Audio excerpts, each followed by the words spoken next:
జాగ్రత్తగా తీసుకొచ్చి దింపాను. థ్యాంక్స్ కూడా చెప్పలేదు.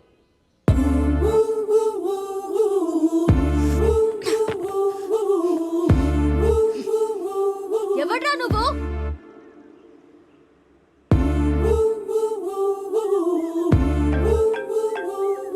నువ్వేమైనా నా మొగుడువా? అది నీకు నువ్వే చెప్పుకోకూడదు, ఒక అమ్మాయి చెప్పాలి. సరే, ఏం చేస్తా చెప్తావు? వద్దమ్మా. ఒకప్పుడు ఒకడికి సరదాగా చెప్పా, నేనే రాంగ్ అని ఊరంతా చెప్పాడు. మళ్ళీ చెప్పలేను. ఆడెవడో గురించి నాకు చెప్పకు. వాడు వేరు, నేను వేరు. నువ్వెవ్వరైనా అవ్వు, నాకు అనవసరం.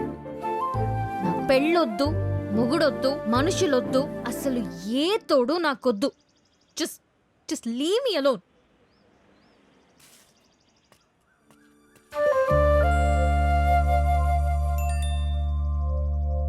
ఏమే, రేపు వెంకటేశ్వర స్వామి గుళ్ళో పూజ ఉంది. నువ్వు రాకపోతే నా మీద ఒట్టే.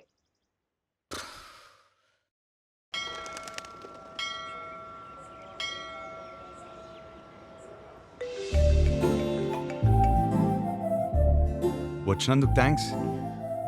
నేను టెంపుల్కి వచ్చాను. నేను ప్లాన్ చేసింది కూడా టెంపుల్కే. మా అమ్మ పిలిచింది వచ్చాను. మీ అమ్మని కూడా పిలిచింది నేనే. కబుర్లు చెప్పుకో. కావాలంటే మీ అమ్మ తల్లిలో గులాబీ పువ్వు ఉంటుంది, చూసుకో. అమ్మా,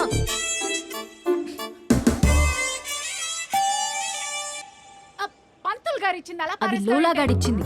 నేను లోలాగాండి కాదమ్మా, పంతుల్ని. మిమ్మల్ని కాదండి. ఓ, నన్ను కాదా? మంచిది. పువ్వు ఇచ్చినందుకు థ్యాంక్స్.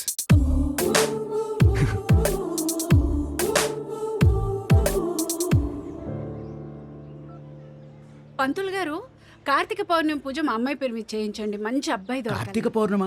ఈ వేళ కార్తీక పౌర్ణమి కాదండి. నాకు మెసేజ్ వచ్చింది, మీకు రాలేదా? నాకెందుకు వస్తుందండి బాబు, ఊరికే. పర్సనల్ మెసేజ్ కి పబ్లిక్ మెసేజ్ కి తేడా తెలీదా? మీ కూతురు అని పెట్టినప్పుడైనా అర్థం అవ్వాలిగా. నేను ఒక మాలోకం అంటే నీకు మంచి మొగుడు వస్తాడన్న సంతోషంలో నమ్మేశాను. దేవుడు మంచి మొగుడిని ఇస్తాడంటే నేను నమ్మను. తప్పు అలా మాట్లాడకూడదు, కళ్ళు పోతాయి. ఇదిగో మెసేజ్ వచ్చిన నంబర్ నుంచి కాల్ వస్తోంది. పౌర్ణమి అంటావా? ఎన్ని ఫోన్లు ఆపేస్తావే? దండం పెట్టుకో.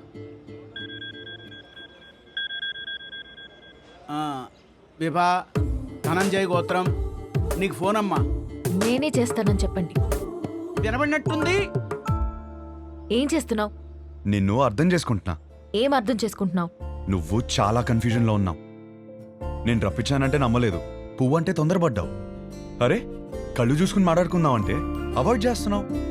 నువ్వు చాలా కన్ఫ్యూజన్లో ఉన్నావు. అయితే ఏంటి? చూడు, ఈ కన్ఫ్యూజన్ వల్ల 2 డేంజర్లు ఉన్నాయి. ఒకటి పెళ్లి, రెండోది ఒంటరితనం. అది ఇంకా డేంజర్.